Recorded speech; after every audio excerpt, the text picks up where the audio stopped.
Olá, sejam todos bem-vindos. Estamos aqui para mais um estudo da Palavra de Deus, acompanhado dos testemunhos.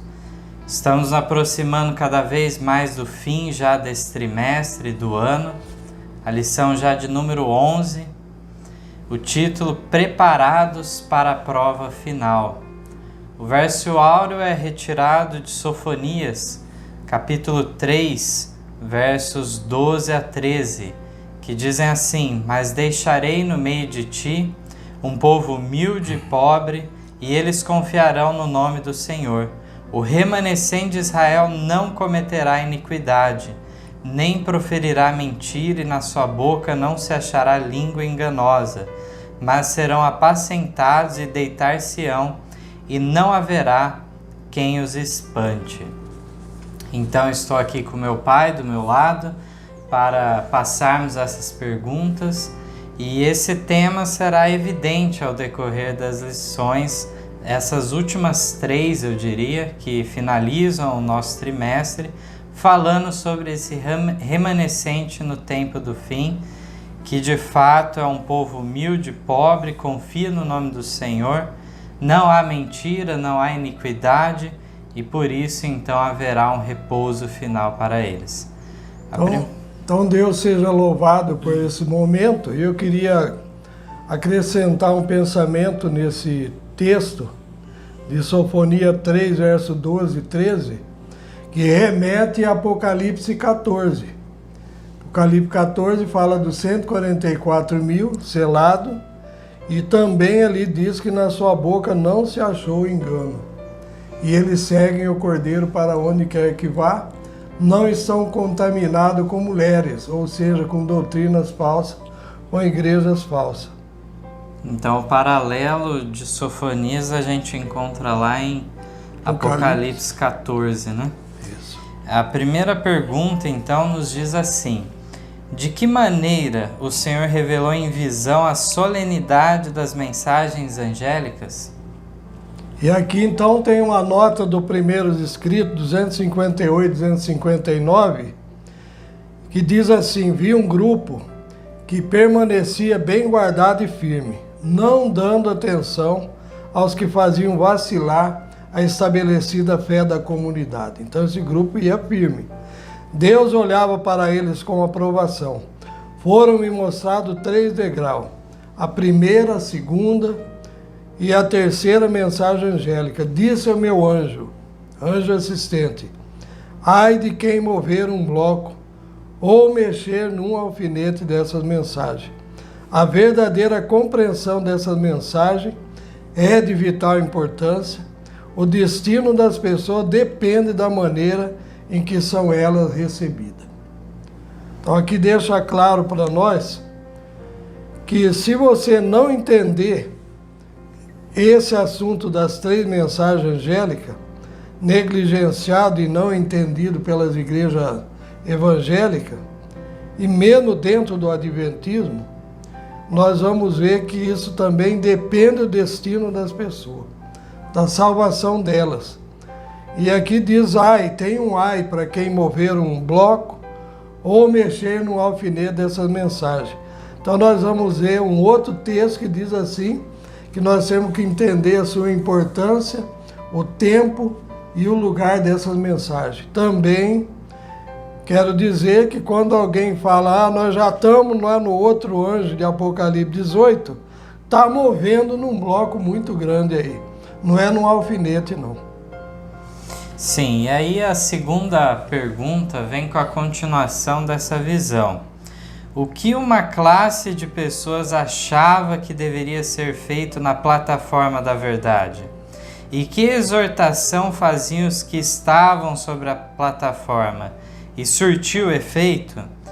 Apocalipse 22, verso 17, declara o seguinte: e o Espírito e a esposa dizem vem. E quem ouve, diga vem. E quem tem sede, venha. E quem quiser, tome de graça da água da vida.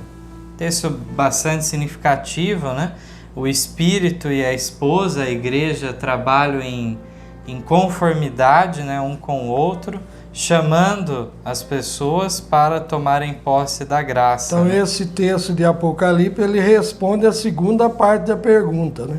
Que exortação faziam os que estavam sobre a plataforma? E a nota vai explicar também isso daí. Então, a igreja de Deus, os fiéis, esse grupo que ela viu, que permanecia bem guardado e firme, não dando atenção aos que faziam vacilar a estabelecida fé da comunidade, eles estão fazendo esse trabalho.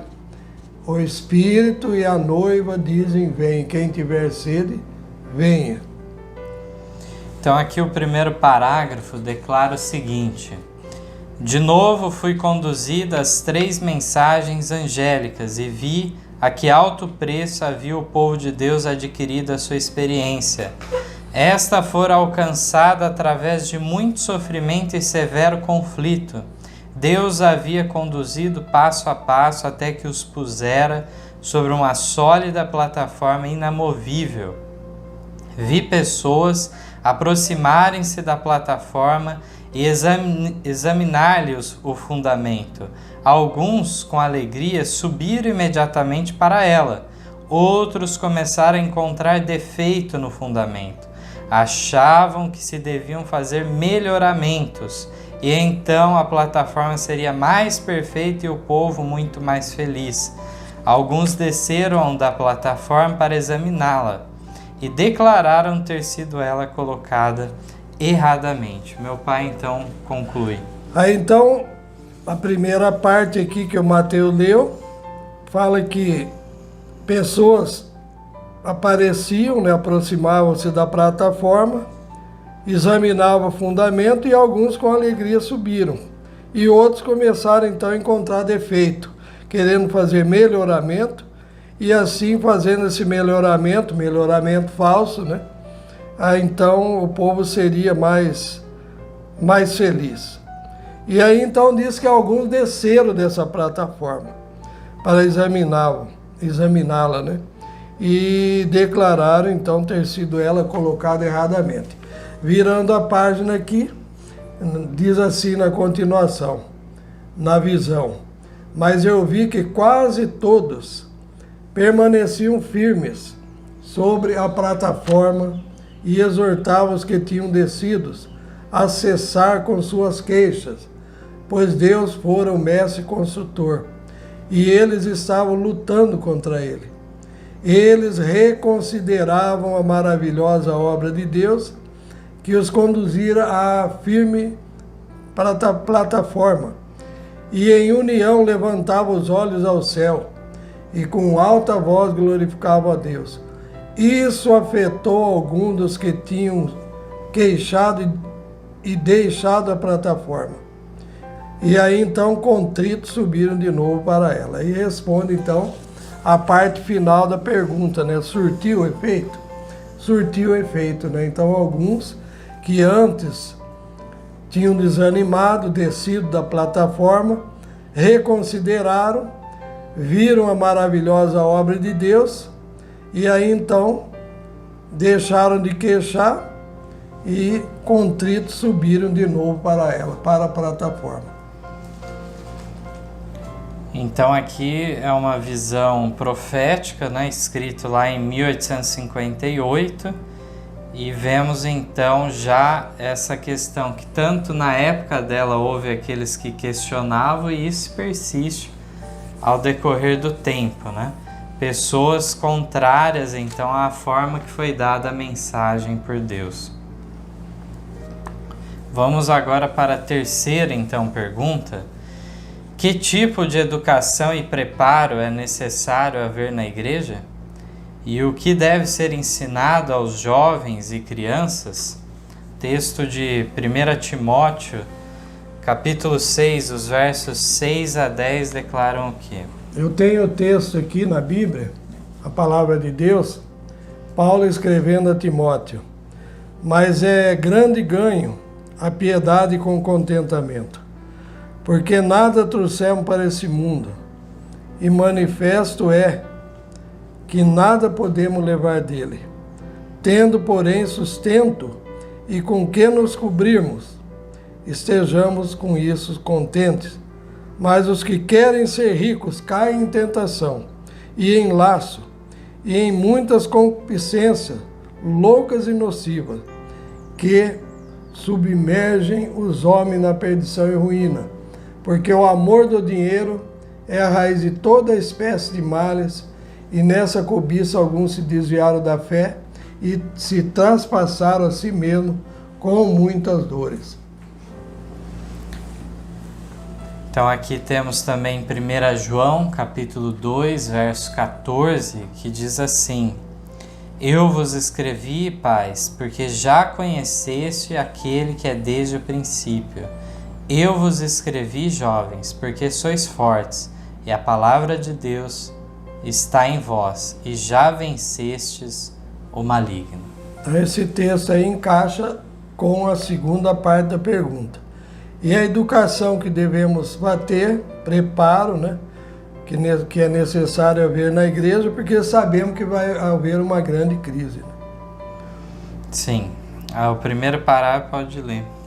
Então, o primeiro parágrafo do segundo mensagem escolhida, 369 e 370, não sancionem aqueles que possuem a verdade, tal como ela é em Jesus, sequer por seu silêncio, a obra do mistério da iniquidade. Não cessem eles de fazer soar a nota de alarme. Sejam a educação, aí entra na resposta, e o preparo dos membros de nossa igreja, de modo a que as crianças e os jovens entre nós compreendam que não deve haver nenhuma concessão a esse poder, o homem do pecado, que nós sabemos que é o papado. Ensinar-lhes que, se bem que venha tempo em que só podemos travar a luta com risco de propriedade e liberdade, todavia o conflito deve ser enfrentado no espírito e mansidão de Cristo. A verdade deve ser mantida e advogada, tal como é em Jesus. Riqueza, honra, conforto, lar e tudo mais deve ser considerado secundária. E a verdade não deve ser escondida, não deve ser negada ou disfarçada, mas plenamente confessada e proclamada com ousadia. Primeira parte, então, mostra que nós já devemos preparar até nossas crianças para não fazer nenhuma concessão a esse poder, o homem do pecado. E aí os jovens também. E aqui também fala que nós já devemos preparar o nosso lar, as famílias, a não pôr riqueza, honra, conforto, lar e tudo mais em primeiro plano, mas sim em consideração secundária. E aí então o adventismo hoje, eu acredito, está muito tranquilo quanto a isso, né? Muita paz, muita tranquilidade, não pensando no que haveremos de enfrentar logo em seguida. E está em conformidade com o texto de Timóteo, né? Que veio falando dessa questão do contentamento, de estar contente com o pouco, né? E aqueles que quiseram, né, ser ricos, eles se envolveram em muitos problemas, né, em muitas dificuldades, porque as tentações, as oportunidades são maiores. Né, Aqui falam que caem em tentação e em laços que querem ser ricos. Então aqui temos o segundo parágrafo ainda, um texto da meditação Nossa Alta Vocação, que declara o seguinte: Rapazes e moças, estai vós crescendo até a plena estatura de homens e mulheres em Cristo, de maneira que ao sobrevir a crise não possais ser separados da fonte de vossa força? Se quisermos resistir no tempo de prova, precisamos agora, no tempo de paz, estar adquirindo viva experiência nas coisas de Deus.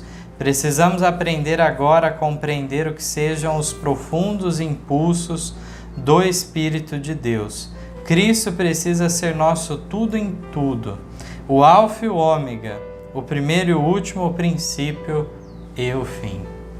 Então, quando os jovens e crianças, com o apoio dos pais, ficam envolvidos em outras coisas, outros estudos, outros fundamentos, livros que deveriam estar em quarto, quinto lugar para se ler e pesquisar, e não a Bíblia e o Espírito de Profecia, nem as obras que Deus deixou para a gente examinar, então não estão sendo preparados, né, para a crise final. Muito bem, então vamos para a quarta pergunta agora. Com o que os servos de Deus se depararão na grande crise? O que será necessário para servir a Deus? Como hoje é a vida dos que subsistirão no final? Texto da Bíblia em 2 Pedro, capítulo 3, versos 17 a 18, declaram o seguinte: Vós, portanto, amados, sabendo isso de antemão, guardai-vos de que pelo engano dos homens abomináveis sejais juntamente arrebatados e descaiais da vossa firmeza. Antes crescei na graça e conhecimento de nosso Senhor e Salvador Jesus Cristo. A Ele seja dada a glória, assim agora como no dia da eternidade. Amém. Então aí o apóstolo Pedro está dizendo que nós não devemos descair, desanimar com aqueles, né, esses homens, esses enganadores que haveriam de vir. E aqui na primeira parte da nota, é uma nota bem extensa do livro Atos dos Apóstolos, 431, 432, a primeira parte diz no futuro, isso ela escrevendo lá mais ou menos 1900, no futuro homens que declaram ser representantes de Cristo tomarão atitude idêntica de quem? A dos sacerdotes e príncipes no seu trato com Cristo e os apóstolos. Na grande crise, porque deverão em breve passar, os fiéis servos de Deus encontrarão a mesma dureza de coração, a mesma determinação cruel, o mesmo ódio inflexível. Então, aqui a gente já vê algo sobre um paralelo com a época de Cristo, né?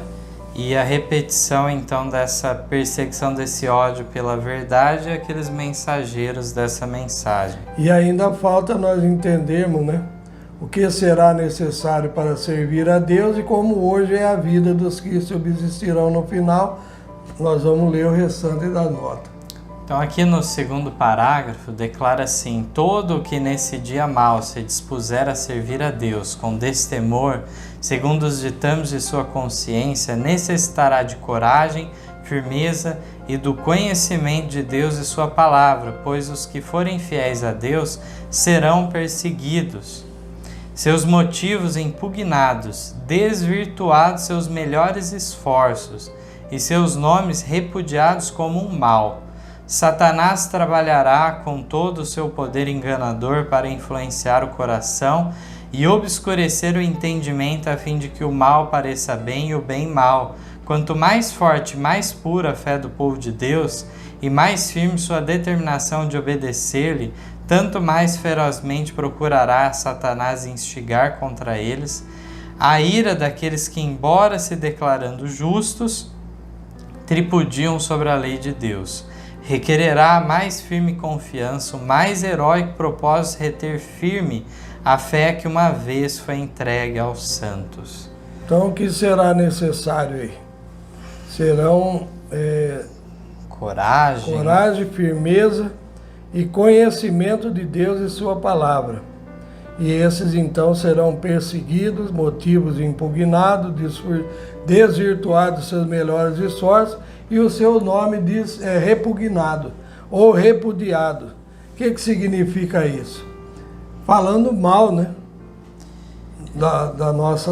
Do nosso nome, esparramando falsos boatos também. Agora falta nós respondermos a última parte, né? Como hoje é a vida dos que subsistirão no final. Então a parte final da nota diz assim: Deus deseja que seu povo se prepare para a crise prestes a vir. Preparados ou não, todos terão de enfrentá-la, tá entendido? E somente os que têm levado a vida em conformidade com a norma divina permanecerão firmes naquele tempo de prova. Quando os legisladores seculares se unirem a ministros de religião para legislar em assunto de consciência, ver-se-á então quem realmente teme a Deus e o serve. Quando as trevas são mais profundas, mais resplandece a luz de um caráter semelhante ao de Deus. Quando toda a demais confiança falha, então se verá quem tem uma confiança permanente em Jeová. E enquanto os inimigos da verdade estiverem de todo lado, observando o servo do Senhor para o mal, Deus estará vigiando sobre eles para o bem. Ele será para eles como a sombra de uma grande rocha numa terra sedenta. Então, essa questão de falar de que maneira vão ser tratados os fiéis nos últimos dias, nós que vivemos ainda em relativo tempo de paz, ainda que a gente possa enxergar já o cerco se fechando em volta, é difícil entender como que chegará a esse nível, né, de pária na sociedade esses fiéis, como aqui o texto declarou, né? Então é tipo jogado para escanteio mesmo, não vão ter nenhum valor. No final da lição nós vamos perceber isso. Isso. Então vamos para a quinta. Como abriremos caminho para a apresentação da verdade? O que é dito dos que falam contra os ministros de Deus? Qual será o fim dos que se recusam a receber o amor da verdade? Hebreus capítulo 13, verso 7, diz: lembrai-vos dos vossos pastores que vos falaram a palavra de Deus, a fé dos quais imitai, atentando para a sua maneira de viver. Então aí respondeu a pergunta do meio, né? O que é dito dos que falam contra os ministros de Deus. Paulo está aconselhando como que os ministros então devem ser tratados. E a primeira parte da nota, como abriremos caminho para a apresentação da verdade, e a última parte da nota não, da pergunta, né? Como abriremos caminho para a apresentação da verdade e qual será o fim dos que se recusam a receber o amor da verdade. Então, a primeira parte da nota, nono testemunho, 62, né, diz assim: seja santificada a nossa língua e empregada para glorificá-lo. Trabalhemos agora como nunca antes, somos exortados a estar a tempo e fora do tempo. 2 Timóteo 4:2. Devemos abrir caminho para a apresentação da verdade, devemos aproveitar cada oportunidade de atrair as pessoas para Cristo. Então esse a tempo e fora do tempo dá a entender assim, aproveitar cada oportunidade. Não quer dizer que você vai lá acordar uma pessoa de madrugada na casa dele e falar: vim aqui trazer uma mensagem para você. Não é isso daí, tem que ter sabedoria também.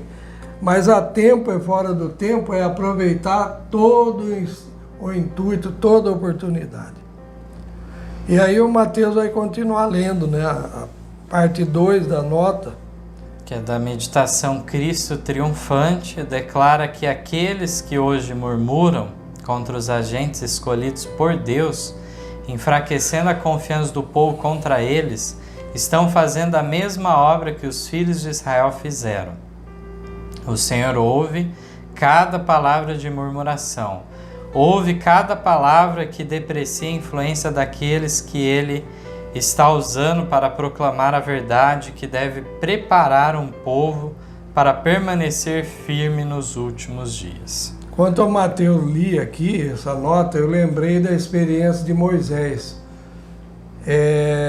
O povo de Deus estava perdendo muitos soldados numa guerra, uma peleja, mas então Moisés erguia o cajado, e enquanto ele erguia o cajado e conseguia ficar com ele levantado, aí então o povo de Deus, os soldados, venciam, continuavam vencendo na peleja.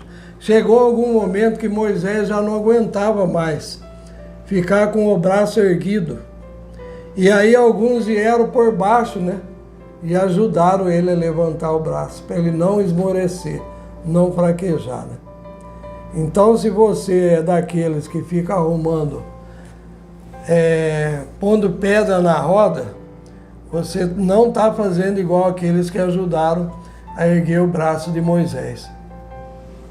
E ainda nós temos o final da nota, que é do Atos dos Apóstolos, do livro, então, 266, que diz: especialmente solene é a afirmação do apóstolo com respeito aos que se recusariam a receber o amor da verdade. E por isso, declarou ele a respeito de todos os que deliberadamente rejeitam a mensagem da verdade: Deus lhes enviará a operação do erro, para que creiam a mentira, para que sejam julgados todos que não creram a verdade. Antes tiveram prazer na iniquidade. 2 Tessalonicenses 2, 10, 12. Os homens não podem rejeitar impunemente as advertências que Deus, em sua misericórdia, lhes envia. Deus retira seu espírito dos que persistem em desprezar essas advertências, deixando-os na dependência do engano que amam. Então aqui o apóstolo Paulo vem falando: se você é daqueles que está deliberadamente rejeitando a mensagem da verdade, Deus então vai enviar a operação do erro, para que a pessoa continue crendo na mentira que ele mesmo escolheu. Enquanto você lia, eu lembrei de uma história também da época de Moisés, que é a rebelião, né, que Coré, Datã e Abirão fizeram.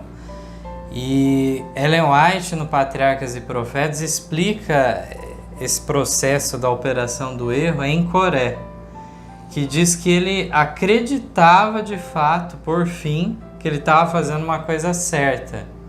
Ele começou contando uma mentira para os outros, algo que ele não acreditava, falando que ele tinha direito ao sacerdócio e tudo mais, e os outros também que o apoiavam iam tirar.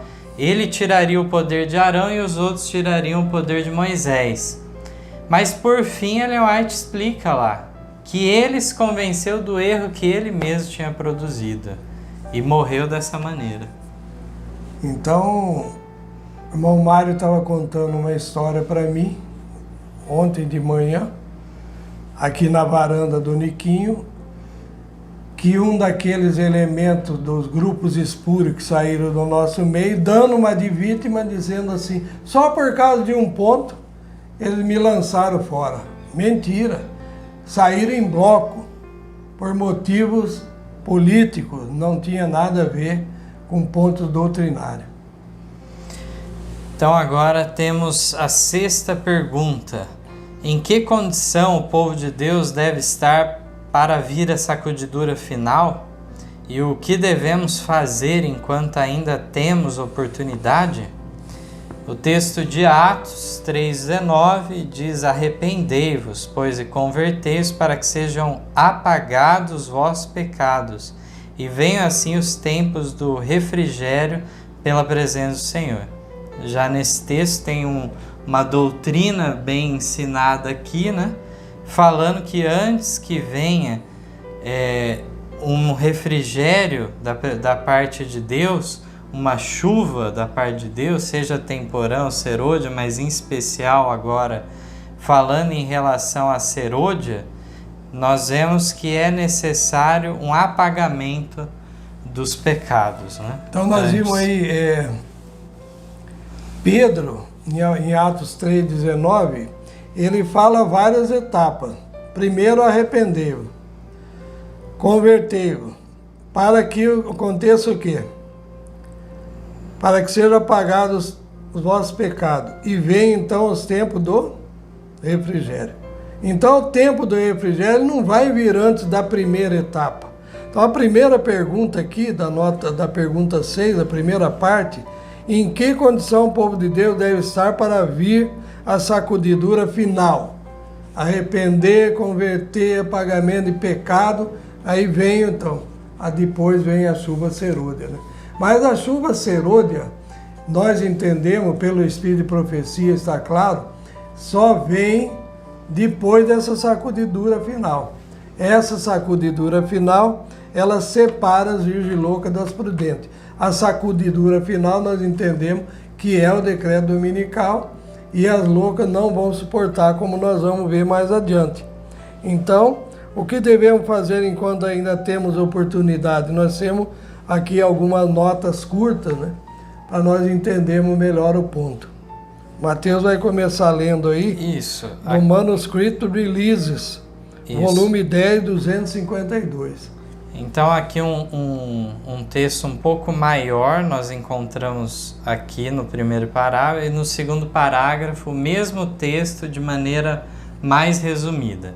Então vamos ver aqui: ao ser o povo de Deus selado em sua testa, e não se trata de selo ou sinal que se possa ver, mas uma fixação na verdade, tanto intelectual como espiritualmente, de modo que não possa mais mudar, estará também selado e preparado para a sacudidura que há de vir. Na verdade, ela já começou. Os juízes de Deus estão agora sobre a terra para nos advertir, a fim de sabermos o que virá. Então aqui é o texto de uma maneira mais integral, retirado do Manuscrito Release, volume 10, página 252. E temos também aqui, no segundo parágrafo, tanto no Comentário Bíblico, volume 4, na página 1161, como também na Meditação de 77 Maranata, página 198, temos o texto: tão logo o povo de Deus esteja selado e preparado para a sacudidura, ela virá. Então, em que condição deve estar o povo de Deus para vir a sacudidura final? Também no apagamento do pecado vem o selamento. Então aqui fala: tão logo o povo de Deus seja selado e preparado para a sacudidura, ela virá. Então selado é quando? É antes.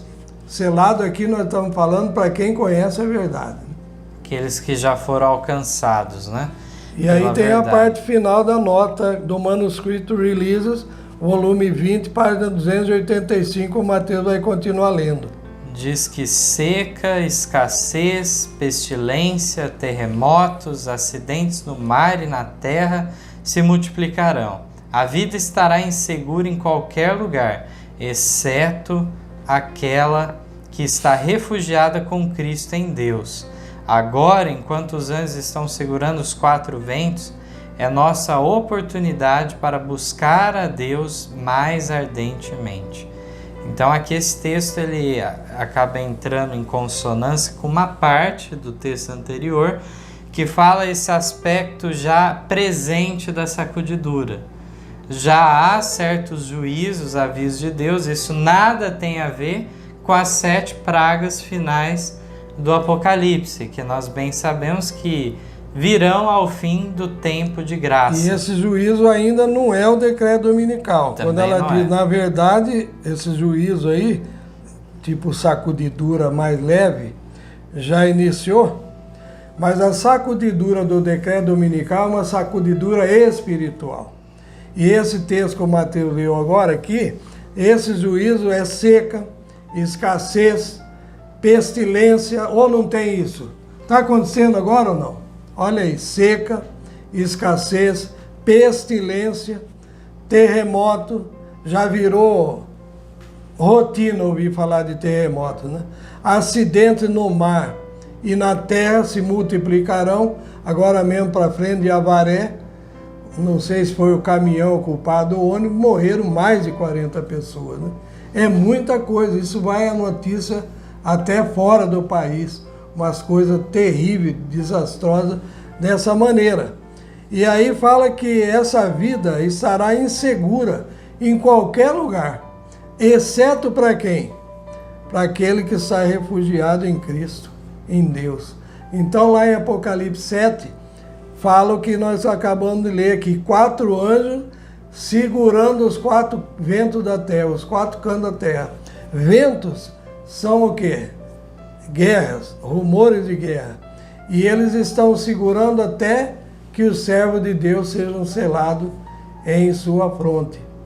E aí nós vamos ver que essa é a oportunidade que Deus está dando para nós ainda. Então, vemos aí um pouco mais sobre essa questão da sacudidura. Vamos continuar aqui, assim como na lição 12 também vai falar ainda sobre esse tema. E aqui na pergunta 7 diz assim: o que se notará no tempo de prova e na crise final? A porta da graça ainda permanece aberta para que classe? João 10,16 diz o seguinte: ainda tenho outras ovelhas que não são deste aprisco, também me convém agregar estas, e elas ouvirão a minha voz, e haverá um rebanho e um pastor. Então esse texto ele está falando de pessoas de fora, e então Jesus citou sobre eles, né? Eu tenho muitas ovelhas que são de fora, não são desse aprisco. E eles serão então agregados, e se tornará um só aprisco. Então pessoas que na última hora, né, como nós vamos ver aqui na leitura, eles vão aceitar a verdade, preencher o número dos 144 mil. Então anota aqui, o Mateus vai ler a primeira parte, é um pouco extensa, né? Mas ela está no livro A Meditação Matinal de 1980, Esse Dia com Deus, página 161. Nós vamos repartir um pouco cada uma a leitura aqui. Diz assim: no mundo como o nosso, no qual a verdade e a falsidade se acham tão mescladas que é difícil fazer distinção entre ambas, é perigoso deixar de buscar sabedoria do alto. Os que agora prestarem atenção e se volverem ao Senhor sem delongas, assumindo sua posição sobre o verdadeiro fundamento, receberão perdão. Todo erro está mesclado com a verdade, e isso torna mais difícil discernir os enganos de Satanás. Quando, porém, nos sobrevier o tempo de prova e aflição, notar-se-á a diferença entre a justiça dos justos e a perversidade dos ímpios. Então pode continuar a leitura e eu termino. Aí diz na continuação ainda: os juízos de Deus estão na terra, e os que continuam sendo obstinados, não convencidos pelas advertências que Deus envia, serão atados em molhos, prontos para serem queimados. Dirijam-se os ministros e membros de igreja para a vinha. Encontrarão sua colheita onde quer que proclamem as esquecidas verdades da Bíblia. Há necessidade de missionários de ambos os sexos. Eles encontrarão os que aceitam a verdade e tomam sua posição ao lado de seu mestre a fim de ganhar almas para Cristo. Então Deus está chamando aqui para fazer essa obra pessoas de ambos os sexos. Não quer dizer que é só homem que vai fazer esse trabalho, mas irmãs, mulheres como obreiras bíblicas, né? Auxiliando e levando avante essa obra. A continuação da leitura diz assim: multidões devem ser reunidas no aprisco. Muitos que conheceram a verdade corromperam seu caminho diante de Deus e se apartaram da fé. As fileiras incompletas serão preenchidas pelos que foram representadas por Cristo como tendo vindo na hora undécima. Há muitos com os quais o Espírito de Deus está lutando. Virando a página, nós lemos assim: o tempo dos destruidores, juízo divino, é o tempo de misericórdia para os que não têm oportunidade de aprender o que é a verdade. O Senhor olhará eternamente para eles. Seu coração de misericórdia se comove. Sua mão ainda está estendida para salvar, ao passo que a porta se fecha para os que não querem entrar. Será acolhido grande número de pessoas que nesses últimos dias ouvem a verdade pela primeira vez. Então, louvado seja Deus, né? Sim, esse último parágrafo ele é muito semelhante a um texto que nós vamos ler na próxima pergunta, que é do Testemunho para a Igreja, lá publicado em 1909, né?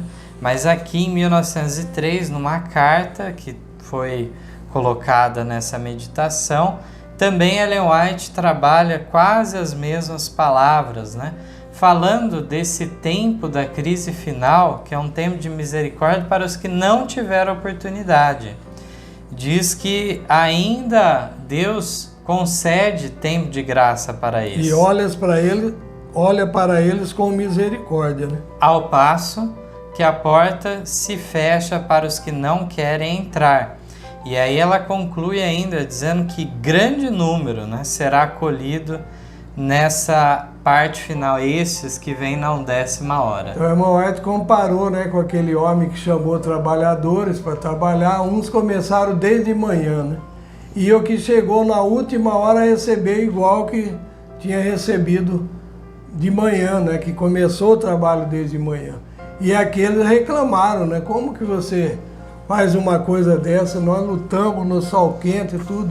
Esse daí chegou agora, já vai receber igual, né? Então o dono do trabalho lá falou, o dinheiro é meu, ou seja, eu faço o que eu quero, o que eu bem entendo, né? Assim vai fazer Deus, né? Então por isso que Jesus falou, as prostitutas e os publicanos irão adiante de vós. Porque os que tinham o conhecimento da verdade, ali os judeus, estavam deixando de lado os requisitos dela. Então, só retomando rapidamente, né, foi perguntado o que se notará no tempo de prova. Foi dito que aí sim vai poder notar melhor, né, a diferença entre a justiça e a injustiça, os fiéis e os infiéis. E na crise final, a porta da graça ainda permanece aberta para que classe? Aqueles que nunca tinham ouvido ainda. Isso. E agora a 8ª vai dar continuação a isso. Como será a vinda como ladrão, ao chegar a hora de julgar os vivos? E na crise final, para que classe fecha a primeira porta da graça?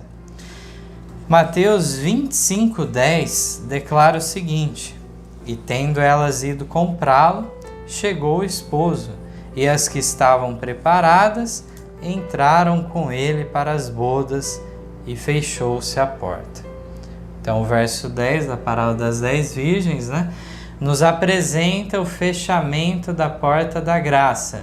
Não é verso 6, como alguns querem colocar, né? Querem colocar já lá no clamor, quando anuncia a aproximação do noivo, como já fosse o fechamento, de modo algum.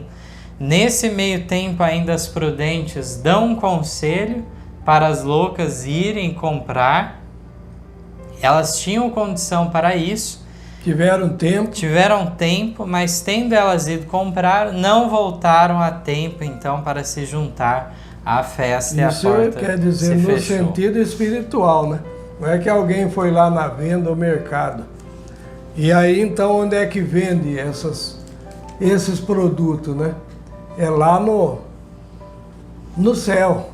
A graça está lá estendida para cada um. O texto de 1 Pedro 4,17 é importantíssimo. Então, aqui fala o seguinte: porque já é tempo que comece o julgamento pela casa de Deus. E se primeiro começa por nós, qual será o fim daqueles que são desobedientes ao Evangelho de Deus? E Apocalipse 3,3, que é o outro texto da pergunta, né? Vigiai, pois, porque senão virei sobre ti como ladrão, e não saberás que hora chegará esse tempo. Então vem claro aí que não é a vinda em glória, mas é o juízo sobre ti. E aqui então Pedro também vem aconselhando, né? E vem explicando que o julgamento começa primeiro pela casa de Deus. Os ímpios, irmãos, serão, sabe quando? Durante o milênio. Então as pessoas confundem muito juízo investigativo de juízo executivo. O juízo executivo para os ímpios será depois do milênio, o juízo executivo final, né?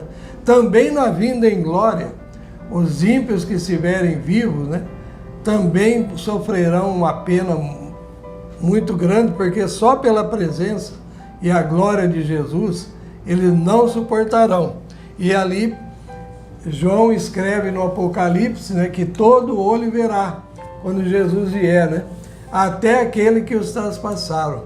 Aí remete lá na profecia de Daniel, uns ressuscita para a vida eterna e outros para vergonha e desprezo eterno. Então Anás, Caifás e todos os maiores perseguidores da mensagem, eles então vão ressuscitar na ressurreição especial, e quando chegar a vinda em glória, eles vão ver Jesus descendo, né? E aqui então a primeira parte da pergunta foi: como será a vinda como ladrão? Ao chegar a hora de julgar os vivos. Será imperceptível, irmão. Não vai ser assim presencial, nós vamos ver o que está acontecendo. Isso é um acontecimento lá no santuário celestial, num juízo que está acontecendo, que chama de juízo de investigação dos livros, no que está relatado ali.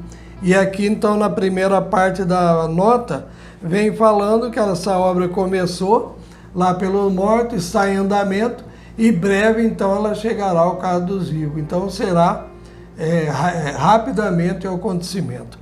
Então nós vamos ler aqui as notas, né? A primeira parte da nota é no Grande Conflito 490, e depois é o Nono Testemunho, página 97, que está também no Terceiro Seleto 333. Então Mateus vai ler aqui a metade da nota e eu termino o final.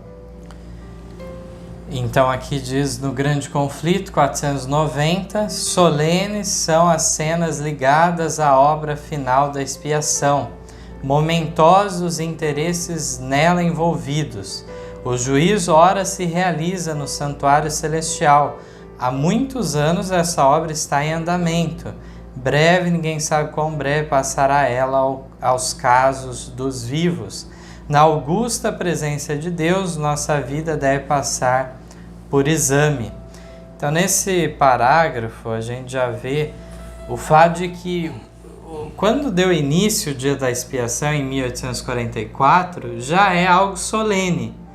Mas a irmã White foca a obra final da expiação, que é o juízo dos vivos. Quando chegar isso, né? Então, irmãos, o anúncio, o clamor da meia-noite da parábola, Mateus 25, 6, aí vem o esposo sair ao encontro, é um anúncio. Anúncio do quê? De que ele vai tratar o nosso nome. Onde que nós vamos saber disso? Lá em Mateus 25, 13, vigiai porque não sabeis o dia nem a hora. O povo de Deus, lá na voz de Deus, lá no final, da sexta para a sétima praga, vai ficar sabendo o dia e a hora da vinda de Jesus. A vinda em glória, o dia e a hora. Está escrito assim no testemunho. Os ímpios vão pensar que é um trovão, mas a voz de Deus está marcando o dia e a hora. E aí então nós vamos ficar sabendo o dia e a hora, mas desse julgamento aqui nós não sabemos. Por isso que nós temos que estar vigiando. Vigiar porque não saber o dia nem a hora. Então o clamor da meia-noite é o quê? Não é a vinda, ao nosso caso. O clamor da meia-noite é o anúncio da vinda, que ele vai vir numa hora que nós não sabemos, como ladrão. Continuando aqui agora o texto do Nono Testemunho, diz assim: à medida que transcorre o tempo, torna-se mais e mais evidente que os juízos divinos estão no mundo. Por meio de incêndios, inundações e terremotos, Deus está advertindo da sua próxima vinda os habitantes deste mundo. Aproxima-se o tempo da grande crise da história do mundo, em que cada ato do governo de Deus será observado com interesse intenso e apreensão indizível. Os juízos seguir-se-ão em sucessão rápida, incêndios, inundações e terremotos, com guerra e derramamento de sangue. E aí continua a leitura: ó seu mundo, ao menos conhecesse o tempo da sua visitação. Numerosos são ainda os que não ouviram acerca da verdade, que deve prová-lo nesse tempo. O Espírito de Deus contende ainda com muitos. O tempo dos destruidores juízo divino é o tempo de graça para os que não tiveram oportunidade de conhecer a verdade. O Senhor para eles olhará com amor. Comove-se-lhe o coração compassivo. Seu braço está ainda estendido para salvar, ao passo que a porta já se fecha para os que não quiserem entrar. Então nós já respondemos a primeira parte da pergunta. A vinda como ladrão será imperceptível, breve, ninguém sabe quão breve passará, ao caso dos vivos. E na crise final, para que classe se fecha a primeira porta da graça? Para as virgens loucas, aqueles que não quiserem entrar.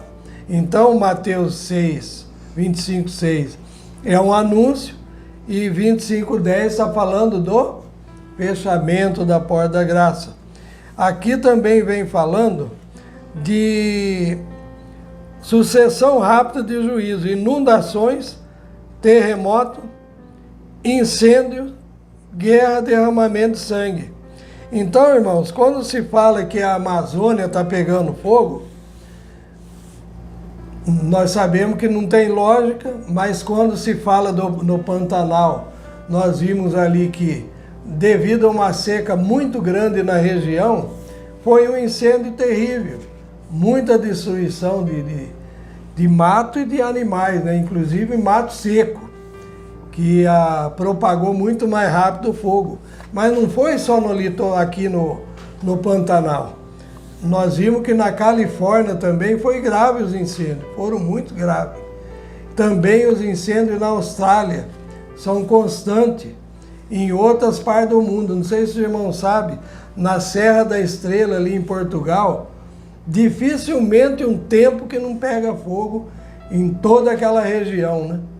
Então não é só querendo derrubar um governo e falando, olha lá o Pantanal, o Amazonas, a Amazônia, né? Então nós vemos que o Brasil, se for ver em incêndio, né, ele está bem lá embaixo na escala, né?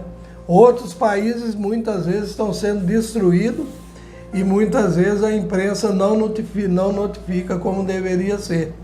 Então isso é muito triste, mas nós sabemos que em todo lugar haveria de acontecer esse juízo. Nós já lemos aqui atrás que outros tipos de juízo, né, estariam acontecendo. Mas aqui também fala de guerra e derramamento de sangue. Em outros lugares fala de crime também. E aí falou também de desastre no mar e na terra. Naquele tempo não tinha avião. Se ela tivesse visto na época dela os aviões, ela ia acrescentar mais uma palavra, no ar. Muita desgraça também no ar. Então a palavra juízos, muitas vezes as pessoas não conseguem compreender bem, né?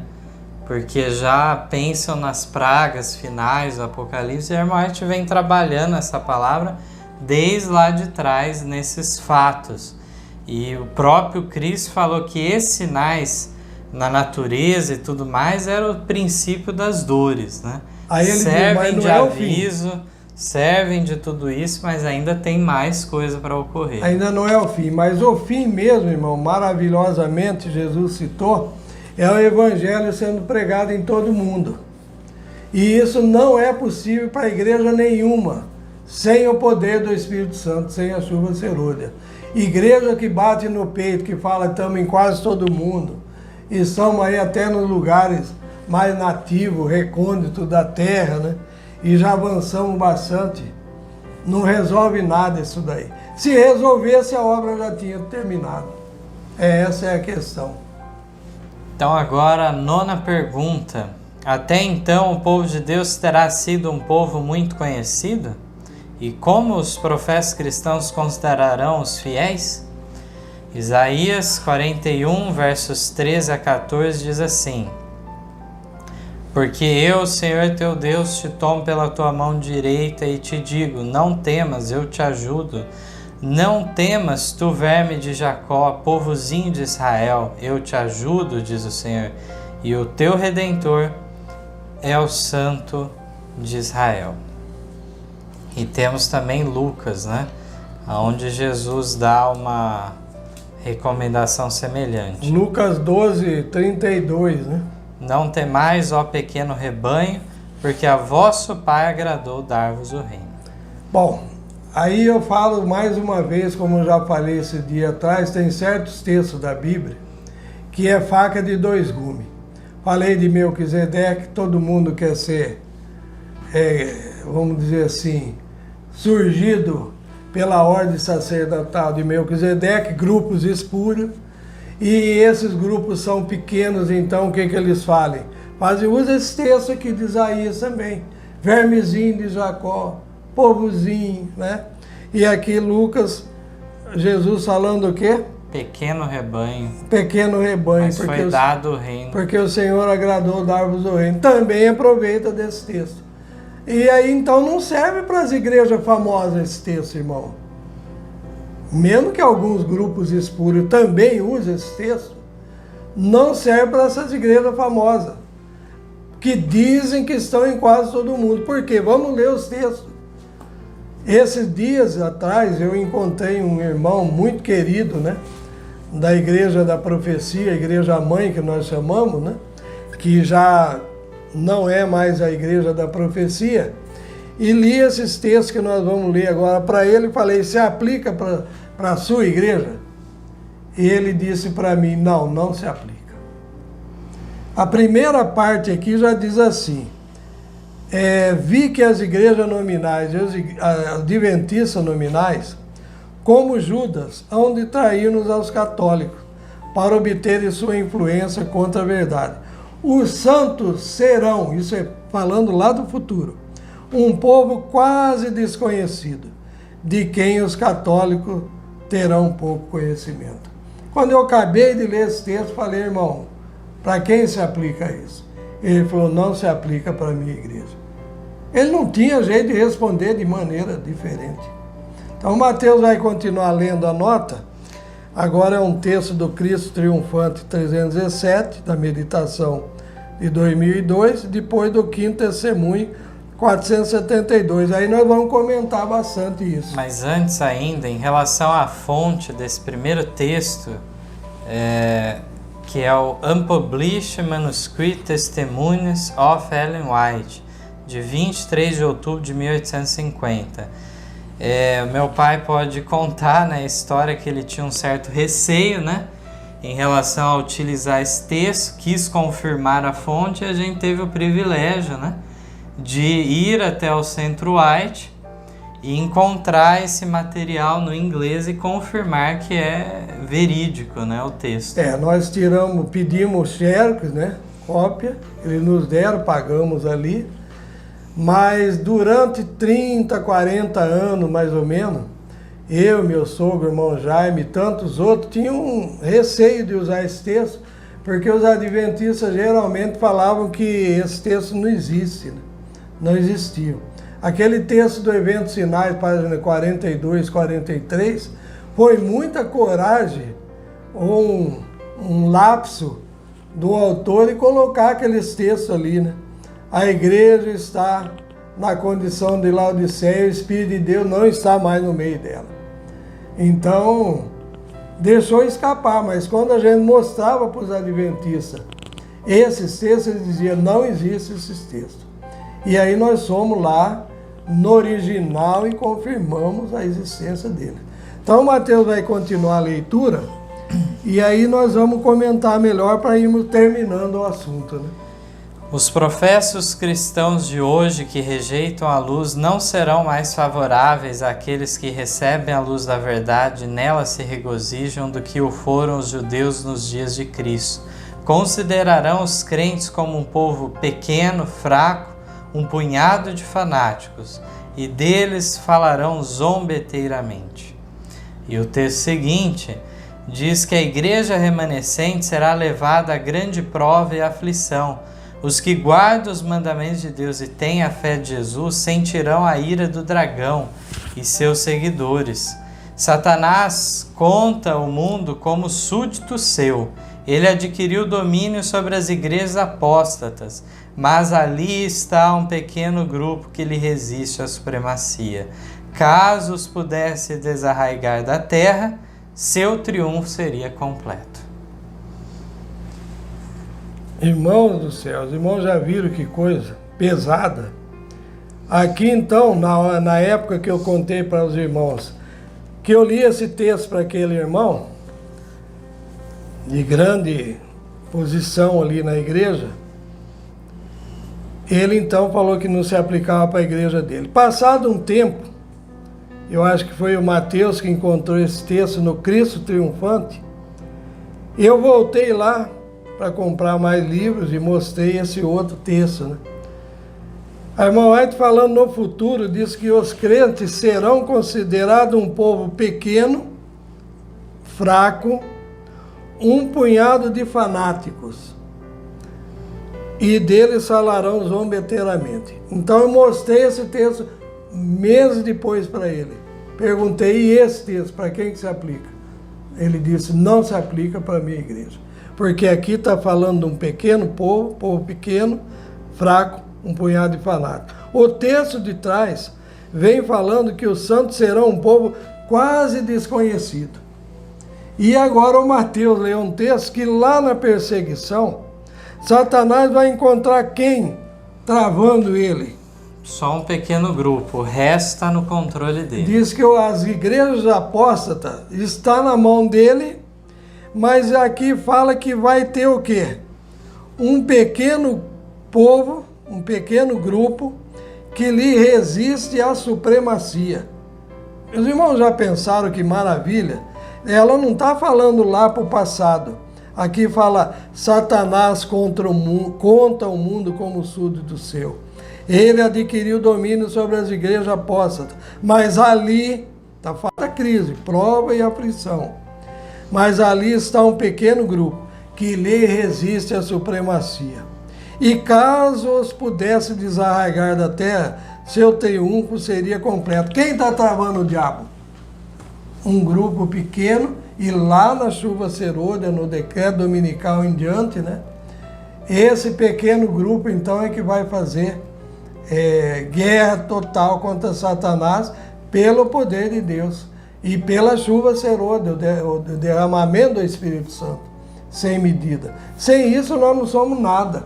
Pode estudar teologia, fazer muitas faculdades, cursos de pós-graduação, mas se não tiver o Espírito Santo na vida e na igreja, a obra não pode avançar. E agora, dando continuidade mais ao tema ainda, alguns textos muito significativos nós temos. Na pergunta 10 diz assim: o que reacenderá as fogueiras da perseguição? Apocalipse 2, versos 4 e 5 diz: tenho, porém, contra ti que deixaste o teu primeiro amor. Lembra-te, pois, de onde caíste, arrepende-te e pratica as primeiras obras. Quando não, brevemente a ti virei e tirarei do seu lugar o teu castiçal, se não te arrependeres. Então aqui temos agora para ler o Grande Conflito, página 48. E o texto de Apocalipse fala então que a igreja, naquele período ali, deveria buscar o quê? As primeiras obras, lembrar de onde tinha caído, né? Do contrário, seria removido, né, o castiçal. Seria removido o castiçal. Então a pergunta é essa aqui, irmão. O que reacenderá as fogueiras da perseguição? É distribuir o folheto grande movimento mundial? É dar a mensagem dura ou não dura? O que vai ser que vai reacender as fogueiras da perseguição? É o Papa ter um encontro pessoal com o presidente dos Estados Unidos? É o presidente dos Estados Unidos querer se encontrar com o Papa? É isso que vai acender? O problema? É isso que vai causar tudo, né? Ellen White é muito clara nesse texto agora que meu pai vai ler. Diz assim: grande conflito. A outra questão mais importante que deveria ocupar a atenção das igrejas de hoje. O apóstolo declara que todos que piamente querem viver em Cristo Jesus padecerão perseguições. 2 Timóteo 3,12. Porque pois, ela mesma faz a pergunta, porque pois, que a perseguição em grande parte parece adormentada? A única razão é que a igreja se conformou com a norma do mundo. Ela escreveu lá na época, né? E, portanto, não suscita oposição. A religião em que nosso tempo prevalece não é do caráter puro e santo que assinalou a fé cristã nos dias de Cristo e seus apóstolos.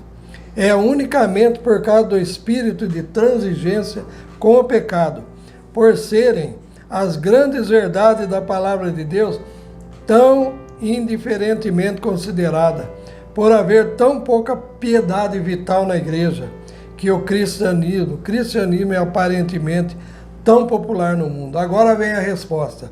Haja um reavivamento da fé e poder da igreja primitiva, e o espírito de opressão reviverá, reacendendo-se as fogueiras da perseguição. Grande Conflito, página 48. Então aqui ficou claro, né, que de fato o que cabe é a Igreja de Deus fazer esse papel, né, de reviver a primitiva fé e prática, e desse modo então vai concluir a obra. E aqui fala o poder da igreja primitiva. E aí então o espírito de opressão reviverá, reacendendo-se as fogueiras da perseguição. A pergunta de número 11 diz: os que esperam até que venha a crise para então buscarem o preparo do caráter estão seguindo qual exemplo? Bom, Mateus 25, de 1 a 13, nós já conhecemos, né? Vem falando da parábola das 10 virgens. E a resposta nós vamos ler na nota, que aqueles que esperam até a crise para buscar o preparo de caráter estão seguindo o exemplo das virgens loucas. E a nota vai confirmar isso. Mateus lê então para nós, que é o texto da meditação de 1965, para conhecê-lo, página 350.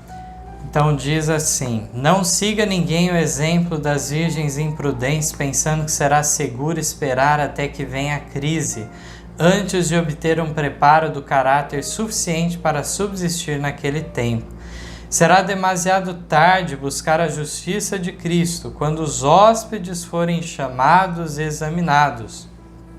Agora é que é o tempo de nos revestirmos da justiça de Cristo, as vestes de bodas que vos habilitarão a participar da ceia das bodas do Cordeiro. Na parábola, as virgens imprudentes são representadas como suplicando azeite, sem que seu pedido seja atendido. E isso é simbólico dos que não se prepararam mediante o desenvolvimento do caráter, de modo a subsistir em tempo de crise. Então elas tiveram tempo antes, não desenvolveram o caráter, quando vem a crise não subsiste. E aqui o conselho é ninguém seguir o exemplo das virgens imprudentes, pensando que será seguro, né? Esperar até que venha a crise antes de obter um preparo de caráter. E aí ela fala que esse é o momento que os hóspedes são chamados e examinados. E aí então o que vamos fazer com esses elementos, posso dizer insóbrios, né? Que jogam o clamor, que é o anúncio da vinda, o caso dos vivos, como ladrão, joga o clamor para o decreto, para o futuro. Então não precisava ter saído das igrejas, irmão, das igrejas do Adventismo, tanto a igreja mãe como as outras, o movimento de reforma, né?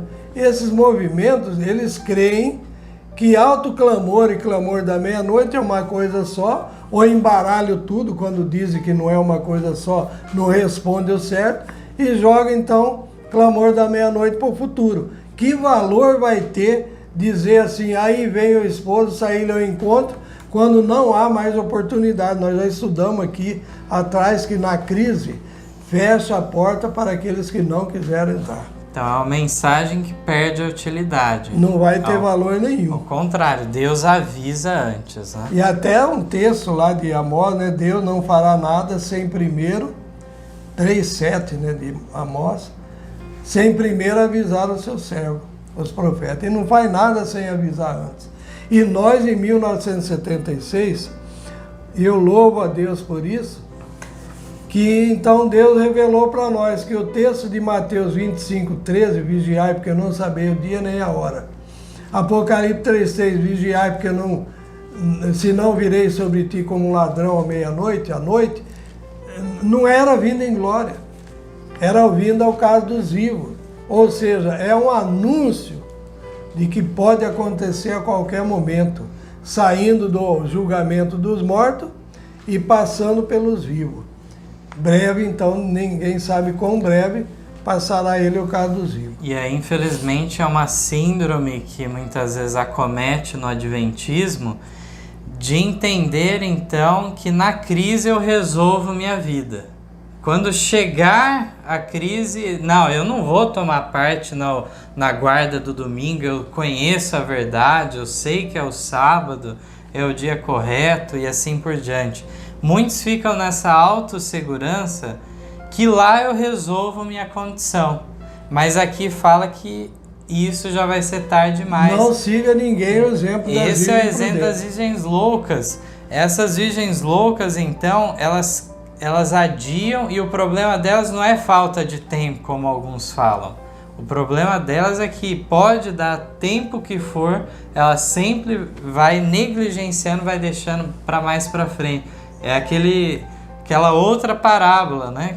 Do mau servo que diz, meu senhor, tarde virá. No Testemunho para Ministro, eu não lembro a página agora, está na nossa apostila da parábola das 10 virgens, fala, não adieis o tempo do preparo. Então o preparo é antes.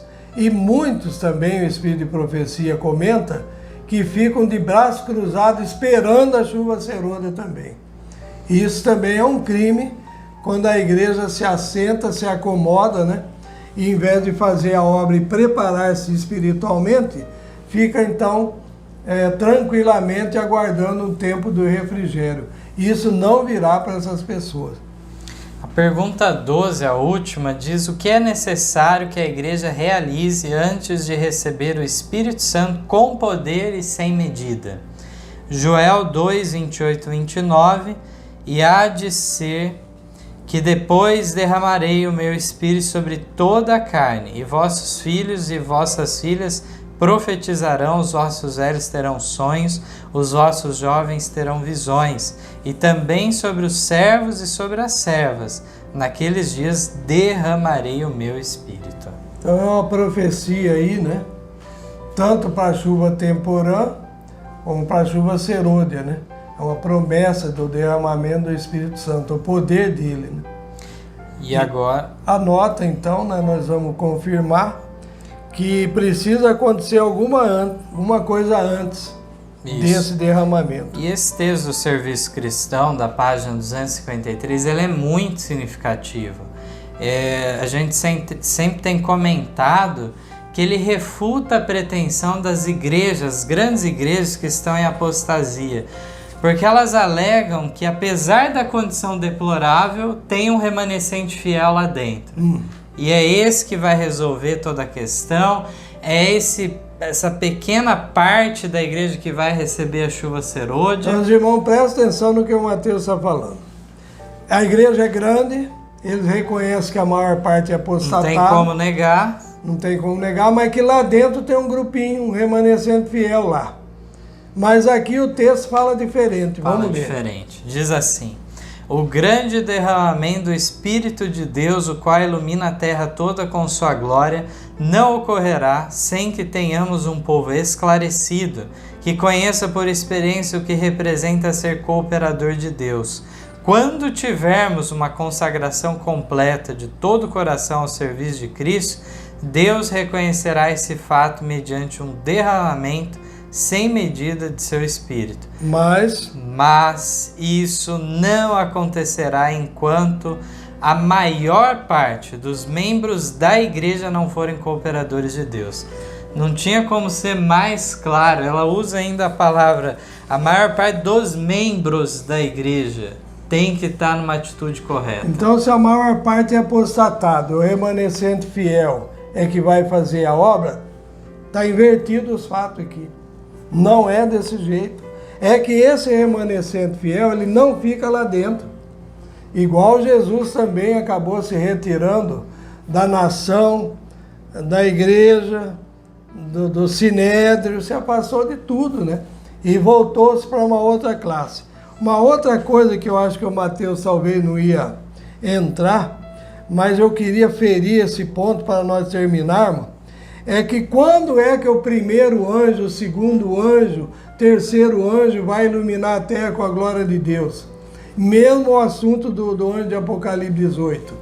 na chuva serôdia. Porque o texto está dizendo aqui que quem ilumina a terra com a glória de Deus é o derramamento da chuva serôdia.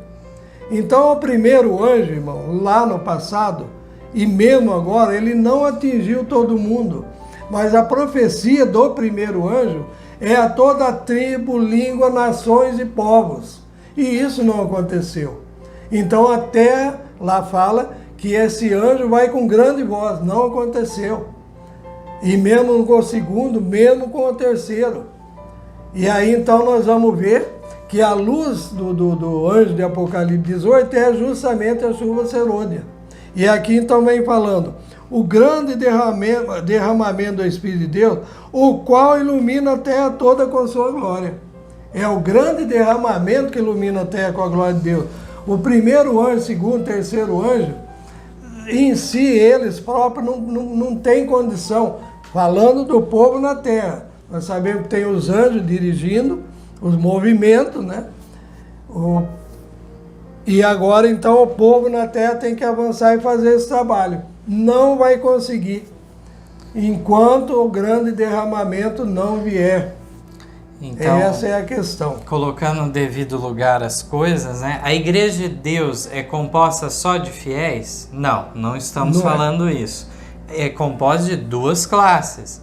Até justamente a parábola das 10 virgens fala que tem as prudentes e as loucas. Existe também o trigo e o joio. Isso. O joio não é pecado declarado, por isso que não foi removido da igreja. Mas sim, Ellen White fala, né, que não pode ser julgado intenções, motivos, né, e mas assim o pecado aberto deveria ser removido. Mas então existe os infiéis, ainda que seja dessas classes, de virgens loucas ou joio.